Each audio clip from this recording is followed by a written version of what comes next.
Ang tatlong sangka para hindi ka lagi nauubusan ng pera.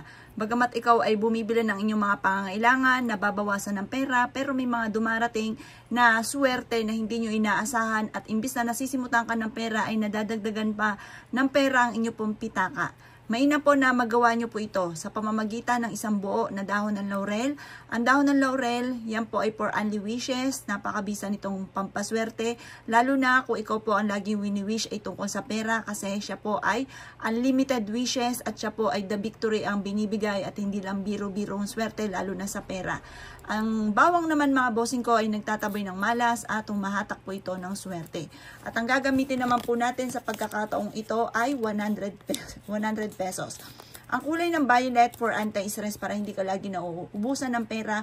Kaya ang gagamitin natin ay violet. Ngayon pa mga bossing ko, ang gagawin nyo lamang ay kumuha ka ng ziplock.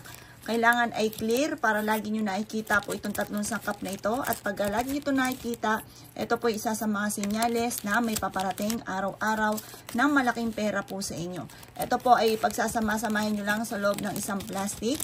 At pagkatapos ay ikaw po isasabayan nyo ng pagwiwish. Bukod sa inyo pong sipag at tiyaga, sabihin nyo po sa pamamagitan ng pampaswerteng ito ay hindi na ako maubusan ng pera. Araw-araw na magkakaroon ako ng maraming pera, hindi na ako maubusan ng pera. Ulit-ulitin nyo po ito na hindi ka na maubusan ng pera. Maraming pera araw-araw ang darating po sa inyo. Basta lagi kang positive, ma-oobserbahan nyo po yan na magsusunod-sunod ang mga blessing na darating at nabibili mo ang mga pangailangan mo plus additional pa, hindi ka lagi naubusan ng pera.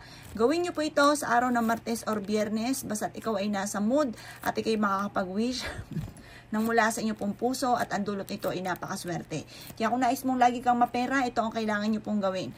Ito ay dadalhin nyo lagi kahit saan kayo magtungo. Kung ikaw ay mananaya or negosyante, ito ang wag na wag kang magpapawala dahil napakaswerte po nito lalo na sa pera.